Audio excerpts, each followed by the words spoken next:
Aqui está muito importante sobre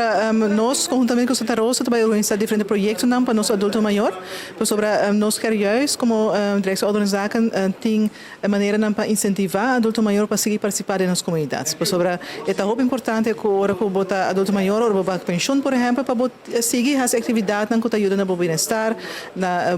saúde e também naturalmente para viver uma melhor qualidade de vida. Se bom no setor primário, a melhor pisa 60% de nos produtor na gente na adulto maior e hobby din nang ora ko nang bago pensão na tota ativo kapro na bago pensão na busca algo de hasi na ti hobby conhecimento para nós em Santa Rosa é importante para nós documentar também conhecimento né pero com o tempo o setor primário também a conhecer cambio ele conhecer dinâmico novo a do botar é hobby não então a ideia atrás disso aqui tá com para 13 dois grupos nem junto é grande não para drag over no conhecimento na hobby não pero também para hobby não por sim é adulto não maior que tá tecnologia então de 6 de 4 de 6 nós vimos 3 projetos qual nós começamos com o domingo nós fiesta de conuco para nós adultos não maior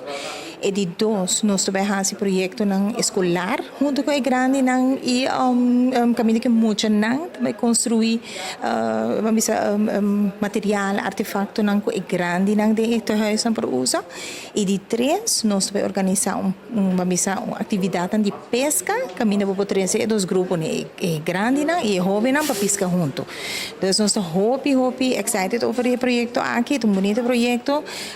caminho como te quer com ele seguro ele também tá algo que lo atrai hobby de nós grande não nós me que invitar todos nos adultos não maior e nos jovens também bem visitar Santa Rosa de domingo pasina boso aqui com tour e projeto tá encerrado se tem pergunta nós lo também tem e sostener nos grande não para sobre em verdade não também tem rol de nossa comunidade aunque com nada gente grande e nós tudo começando dos banhas aqui junto para assim nos engrandecer no setor primário conjuntamente com os grandes na maior